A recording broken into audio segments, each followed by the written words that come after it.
श्रीमन् पयोम निधि निकेतन चक्रपाणी भोगींद्र भोग्य मणिरंजित पुण्यमूर्ति जोगी च शाश्वत शरण्य भवाब्धिपोत लक्ष्मी नृसिंह मम देह करावलंबम। महाप्रभुंगर अपूर्व से लक्ष्मी नृसिंह अवतार चरणार बिंदे जुगल अनंत कोटि दंडवत प्रणाम।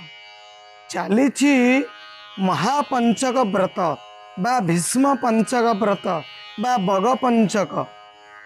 यही अवसर रे आज होची कार्तिक मास शुक्ल पक्ष चतुर्दशी तिथि। यही अपूर्व तिथि रे महाप्रभु होइतांती लक्ष्मी नृसिंह वेश। पंचकर 5 दिन जाक महाप्रभु 5 प्रकार वेश विभूषित हुअन्ति। आज होची महाप्रभुंकर लक्ष्मी नृसिंह वेश बा डालकिया वेश।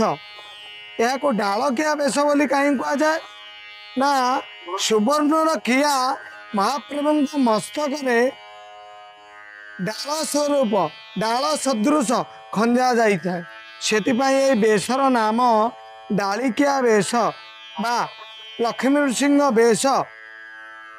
महाप्रभु आज महाप्रभु को जे दर्शन करे महाप्रभु ताको अधा लक्ष्मी एवं अधा नरसिंह रूपर दर्शन दियंती। आज महाप्रभुंकर लक्ष्मी नृसिंह वेश। आज महाप्रभु त्रिमुंडी रे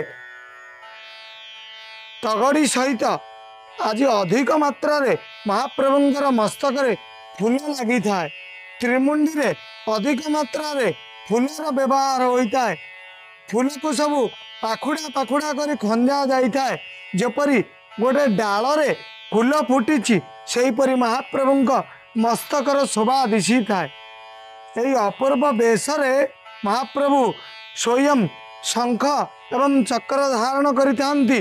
बड़ बड़ सामंत फल एवं मुसल धारण करिथांती।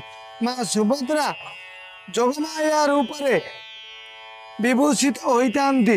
ये वेश अत्यंत दुर्लभ। ये वेश प्रातः समय रे अवकाश नीति बढ़िया परे यही वेश होता है। एवं ये वेश रे महाप्रभुंकर गोपाल वल्लभ नीति बालधूप नीति एवं भंड नीति मध्य अनुष्ठित होता है। तापर वेश उल्लागी होई महाप्रभुंकर मध्याह्न धूप नीति इत्यादि बढ़ीता है। ये वेश अत्यंत दुर्लभ वेश। तेणु आज पवित्र यही चतुर्दशी बा यही शुक्ल कार्तिक मास शुक्ल पक्ष चतुर्दशी रे महाप्रभु को लक्ष्मी नृसिंह रूप से समस्ते दर्शन करंतु। एवं भूलंतु नहीं ये वेश प्रातः समय प्रायतः दिन 1 घटिका बा 2 घटिका पर्यंत ये वेश रहिबो। तापरे महाप्रभु वेश उलागी होई जीवो। आओ महाप्रभुंकर ये वेश मध्य गोटे मठ जोगाई थाए।